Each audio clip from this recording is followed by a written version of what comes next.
Hello Earth, welcome back to my channel. My name is Manson, and today during our CreepyPasta Storytime, we're going to be reading a creepypasta called A Package Marked Return to Sender by Manson.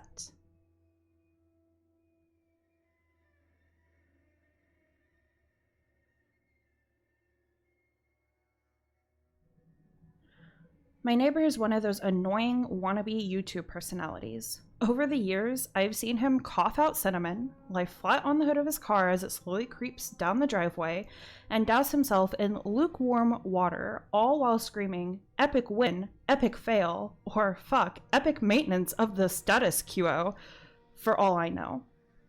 It can get tiring to watch him go about his shenanigans in the pursuit of viral fame. So when he knocked on my door the other day, told me he was going away for a few weeks, and asked that I get his mail, honestly, it was a relief. I can't explain the peace of mind I had knowing I didn't have to brace myself for any of his stupidity for a while. I was always afraid his stunts would wind up bleeding over into my life. Things were pretty normal for the first couple of days. He received a few bills, a bit of spam, and what I could only assume was a birthday card. Then, one evening, I got home to find a cardboard box waiting on his front porch. In big red letters was written, "Return to Sender." I'm no small fry, but I admit I had trouble lifting the box on my own. It was really freaking heavy. Lugging it across the road to my house was even harder, and I quickly realized there was no way I was going to drag it up the stairs and through my front door. I decided I'd leave his package in my garage. It wasn't like I kept the car in there. The garage door was a piece of shit that refused to open without a good thug and a whack. It was less trouble just leaving the car in the driveway than to fight with the garage door every morning and night. In hindsight, I should have set the package down while I was struggling to open the tricky door. But you know how it is when you've got a good grip on something. No point in setting it down if you don't have to. It was as I kicked the door for a third time that I lost my grip on the package and it fell to the ground. I heard a light crack inside. Shit, I cursed. I hoped I hadn't broken anything important, but I figured I wouldn't tell my neighbor about it and just let him assume that the break happened en route. Hands-free, I managed to get the garage door unstuck, and boy did it screech in protest as it rolled up and over me. I dragged the box the rest of the way, setting it in the corner for whenever my neighbor would come back to claim it.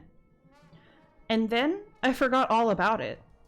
Until a few days passed, that is. I'm not sure exactly how long it took for the smell to waft in from the crack under the garage to house door, but it came in slow progression. It was a sickly sweet odor similar to a skunk, and for the first few days after I smelled it, I genuinely assumed that's exactly what it was. Roadkill that has left its mark on my house. It was only when I realized the scent was growing more intense instead of fading that I went looking for the source. That's when I opened the garage door, and that's when the odor knocked me back, holding my nose. The culprit wasn't hard to identify. The only change in my garage was the box in the corner. I remember thinking it must have been one of those meat of the month subscription boxes. The meat must have gone rancid from being left out of the fridge for so long. How much meat could have been in there for the box to have been so large and heavy? An entire freaking cow? I covered my nose as I approached the box, a pair of scissors in my hand. I probably wouldn't have needed them to open it, as it had become soggy enough at the bottom to poke through with a finger, but I wasn't about to poke my finger into spoiled meat juice.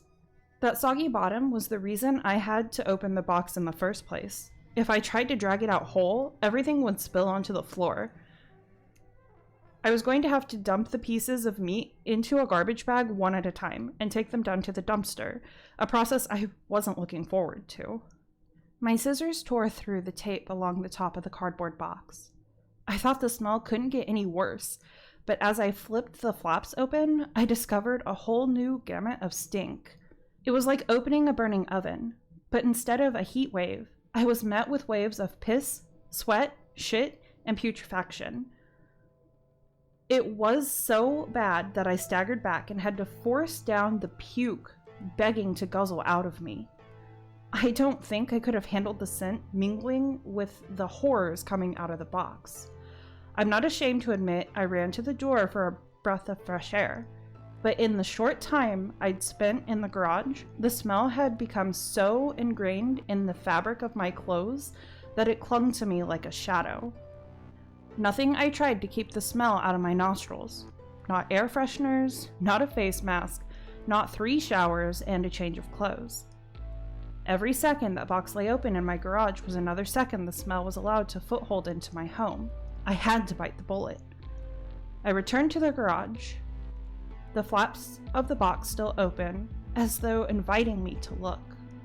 I was prepared, a clothespin pinning my nostrils shut, a garbage bag in one hand, and the strongest cleaner I could find in the other hand, and rubber gloves to keep my skin from having to touch what was inside. But as it turns out, I needed none of those things. I wouldn't have to touch or clean the contents of that box. I would only have to suffer from the nightmares every night. You see, there was meat in that box, but it didn't come from a dead cow or a pig. No, it was worse than that. It was my neighbor, dead, still in one piece, but dead. I called the cops, and naturally they took me in for interrogation. It's kind of hard not to suspect the man with a corpse in his garage after all. Thankfully, they soon realized I wasn't involved. My DNA might have been all over that box. The smell might have left a mark throughout my house. But there was one piece of irrefutable evidence in my neighbor's own hands that proved my innocence. A vlogging camera. They showed me the footage, only once. I'm not sure if they were allowed to, or if they felt so bad for me they figured it couldn't hurt. Either way, I saw it. My neighbor was sitting in the box outside of a shipping facility, laughing as he told the world how he was going to mail himself across state lines. He'd brought pee bottles, food, a pillow, and a few flashlights. His friend, a guy I'd seen at his place several times to help with stunts, closed the lid and presumably dropped him off for shipment. Throughout the next couple of hours, or days, I'm honestly not sure, my neighbor recorded a few short clips of his progress. I think I'm in a truck now. I can feel it moving. Must be in a warehouse, pretty warm in here. Still got plenty of food. That kind of stuff. And then, on the last entry, the box toppled over. He broke his neck, and that was it. The camera recorded until either the memory card got too full, or the battery died. There's one thing I didn't tell the police after they showed me the video. One thing I heard in the footage that will haunt me until the day I die. Just after the tumble that broke his neck, I heard the familiar screeching sound of my garage door.